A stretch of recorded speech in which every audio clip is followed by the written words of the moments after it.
sogno. Io l'anno scorso ho avuto la possibilità di effettuare lo stesso viaggio con una differenza che la partenza aveva un posto diverso, anziché...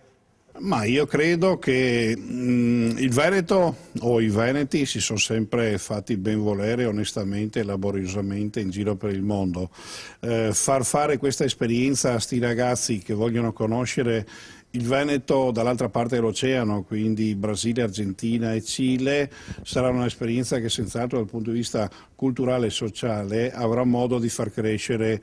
tutti noi, perché ovviamente il ricongiungere le due sponde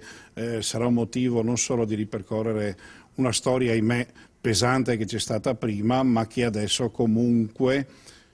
con i veneti che sono cresciuti in modo particolare dal punto di vista soprattutto economico, in quelle terre ovviamente farà vedere anche come i veneti si sono fatti ben volere e hanno fatto bene in giro per il mondo. Qualcuno si è già dimenticato troppo velocemente, noi siamo ormai in quelle terre alla quinta generazione, quindi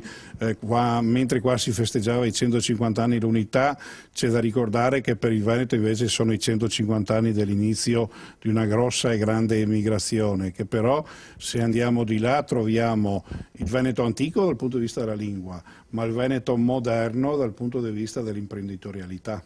Io vorrei che ci fosse sempre con voi, l'assessore è sempre un vulcano di idee, ha posato in pieno quello che Cile e anche altri posti Sud America che ho toccato negli anni. Bici Radici, quindi al mondo dello sport unito al mondo dell'emigrazione. Vogliamo portare questi ragazzi in mezzo alle nostre comunità venete in Argentina, Brasile e Cile, per mantenere questo ponte tra il Veneto e il Veneto oltreoceano. Un messaggio che ricorda l'emigrazione, ma ricorda i valori con cui si è fatta impresa, lavoro, questa immigrazione che oggi questi ragazzi con un'altra fatica faranno con la bicicletta.